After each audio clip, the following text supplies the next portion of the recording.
Hey everybody, it's InnoVision, and today we've got something so exciting planned for you. We're going to show you how to upgrade the storage on your PlayStation 5 console. Now we're going to be using the disc-based console in our video here today, but the steps are exactly the same for the pure digital version of the console. Also, I've been doing a little bit of research, and I've learned that the PlayStation 5 Pro will in fact have the secondary NVMe slot so you can upgrade your storage. So even though it comes with a 2TB hard drive, you can add additional storage anytime you want. My understanding is that the steps should be quite similar, if not exactly the same. So stick around, we're going to show you the list of materials that we're going to be using. We're going to go through a step-by-step installation process from taking the console apart to putting the new drive in to formatting it and getting it to be recognized in the PlayStation operating system. And before we get started, I just wanted to say thank you to our friends over at Fanzhang. They sent us this 2TB hard drive that we're going to be using. We'll provide a link in the description. So some of the things I like about this Fanzhang hard drive is that it's one of the best price per gigabyte you can find on Amazon today, especially for the speeds. It hits over 7 gigs per second read speeds. So we're going to be able to hit the spec that the PlayStation needs with no problem whatsoever. It does come already with a thin heatsink pre-installed, and you can easily remove it and add a full-size heatsink if you need. So I'm going to just start with this installation, and if I need to, I'll add another heatsink later. I should note that they also have versions of this hard drive that do come with a heatsink already installed. I'm going to provide links in the description for all the compatible drives. So a couple things to keep in mind here. The first thing you want to do is actually have a soft surface. We have a tablecloth right here, so we're going to be able to just work on this surface directly. But if you don't have a tablecloth, use something similar, maybe even an anti-static cloth that's pretty decent size, so it expands the whole length of the console. And the very next thing you want to do is orient your console such that the PlayStation button is facing down and the power button is facing away from you. So we're going to do that right here, and you'll be able to see the disc reader. Once you have the console oriented in the right position, what you're going to want to do is pull on this corner that's closest to you, lift it up ever so slightly without putting too much pressure, but give it enough that you feel some resistance, and then you're going to slide it to your left or away from you in this direction. So I'm lifting up, and then I slid and it just pops right off. And so now we've got the plastic cover off. So now that we've got the plastic cover off, you can actually see where the NVMe SSD is going to be installed. It's going to go right there. And so I'm going to just rotate the console towards me so we can see it better. Alright, so now that we've got the plastic cover off and we have the NVMe SSD slot facing us, we're going to grab a Phillips head screwdriver and we're going to use it to remove the screw that's holding the metal cover. So I'm just unscrewing it. So once you've unscrewed it, go ahead and store your screw in a safe place. For me, I'm just going to leave it right here next to where we're working. Alright, so now we've unscrewed the drive cover. We're just going to lift the drive cover up. And it's got, kind of a curled lip to it to kind of keep it in there so it raises right up. And then you can pull it out. And so I'll upload a high resolution picture of that so you can see it. So the very next thing we're going to want to do is take a look at the NVMe slot. There's a little ring that you can move around to size it based on the size of the drive you're going to put in here. We're using the full length 2280. They even go up to 110 apparently. But they make shorter ones like the 2242 and the 2230. So since we're going to use the 2280, we want the little ring to be in the 2280 slot. And that's going to be just to give the drive some resistance so it doesn't hit against the motherboard. It's going to be raised up a little bit so we don't put any unnecessary pressure on the NVMe slot itself. So now we're ready to install our SSD. And so let's just take a look at it. That's really nice. This feels like it's been made with real quality parts here. Like I said, it has a thin metal heatsink. You can remove this little heatsink and add a bigger one. I don't think it's going to be needed based on the things that I was reading, although the PlayStation manual specifies that you should have a drive with a heatsink. And there's plenty of space in the slot for it. But if you feel like you want the heatsink and you want to, you're worried that it might overheat in your console, they do offer a version of this drive that does have the heatsink pre-installed. I have a few back in the shop. If I need to grab one later, I will. But for the sake of finishing this video, I'm just going to roll with what we have right now. So notice this little metal cylinder, there's different places we can position it. So if you had a really small, kind of the smallest NVMe drive, which is a 2230, it would go there. We're using what they call full-size 2280, so we're going to want to put it there. And then we're going to want to position the drive in this orientation with the label facing up. Notice this is the wrong way, so we get this small hollow groove here. It needs to be facing towards you, not away from you, so that's the wrong way. This is the correct way. And so we're going to just go in at a little bit of an angle and just let it rest there. And so while it's resting there, you can just push it forward until you hear a little snap.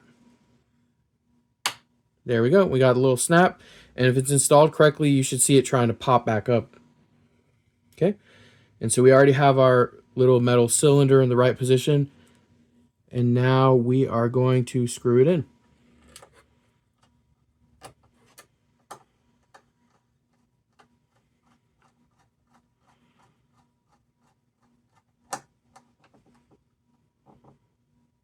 Now we're going to reinstall the metal cover.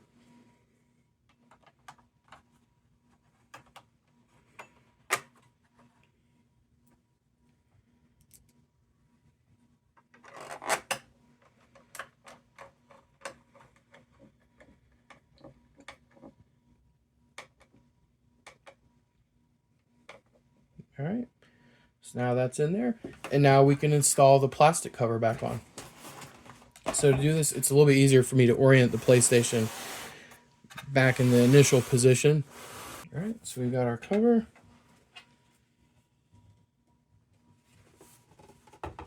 So I'm just going to drop it on here. It should naturally rest. You know, you can wobble around and it's going to find a place where it's going to just sit naturally. You see there's these little teeth there, and you can actually match it to the holes here. So you're just going to rest it on here like this. All right, and it, now see it won't move anymore. And then you just slide it forward. And that's it. Now we are back, ready to go. And we're going to plug it back in, and we're going to fire it up and format the hard drive. And we have a very special guest here today to help us have some fun. None other than the Master Roshi himself. Thanks for the warm welcome, Innovision. It's me, Roshi, of Kame House. I suppose you want to see my Kamehameha wave. Well, that guy Innovision, he's going places, I tell you. I haven't seen that much potential since my star pupil, Goku. I remember that day he came looking for the Bancho fan. He had to go over to Ox King's house, and we couldn't find that fan. So I said, Kamehameha.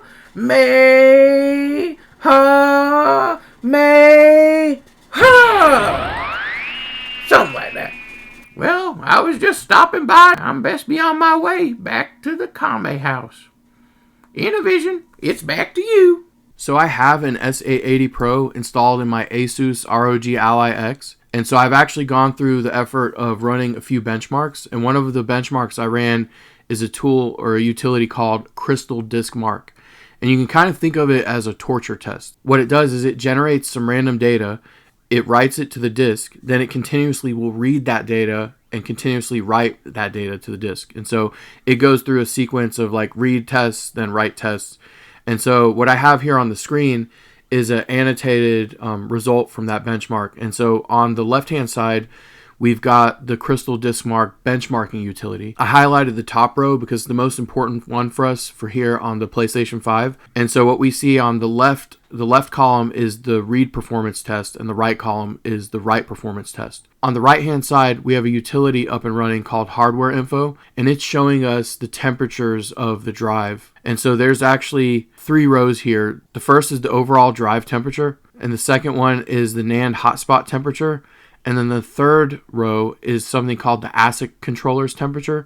And so what we want to see for the NAND temperatures, we want this to be less than 70 degrees Celsius. And then for the ASIC controller, we want that to be below, 80 or 90 degrees Celsius. And we can see while running this torture test, it never went above 54 degrees Celsius for the NAND hotspot temperature. And it never went above 71 degrees Celsius for the ASIC controller. So this is rock solid temperature and performance. So I don't see a need for installing a heatsink with this hard drive. I love too that we're hitting 7 gigs a second read speed. You know, I've actually used other high performance gaming drives in my PlayStation 5. I never get anywhere near the advertised performance there. So to really get that advertised performance, you really need to go to a utility like Crystal Disk Mark on a computer to see, you know, what kind of performance you'll get. So on the first boot, after you've installed the SSD, it's going to ask you if you want to format the M.2 SSD. So we're going to go ahead and select format. And once it's formatting, it's going to run a performance diagnostic. It's going to want to check that it hits the minimum gigs per second read and write speed. And so look here, we're right around 6,500 megabytes, which is perfect. All right, and our SSD has been formatted.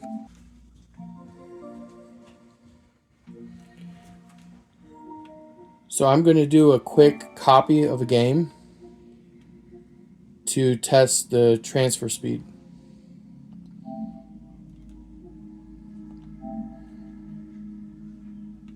Let's copy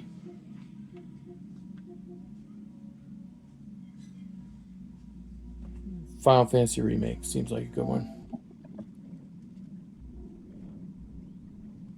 Alright, so that took about 30 seconds. Now I tested quite a few drives with my PlayStation 5, and one thing I really like about this S880 Pro is that it gives me consistent results. The results are stable. In other words, I've run the disk formatting utility in the PlayStation operating system a few times back to back, and I'm still getting consistent, 6,500 megabytes per second. So that tells me that the device is not overheating, which is awesome. That's what we want. I also see consistent results when I do big file transfers. I'm hitting close to 3 gigs a second, which is pretty good considering we're reading from one drive and writing to the other all at the same time. I'd like to thank the folks over at Fanjang SSD for sending us this S880 Pro to test with. I'm really happy with it.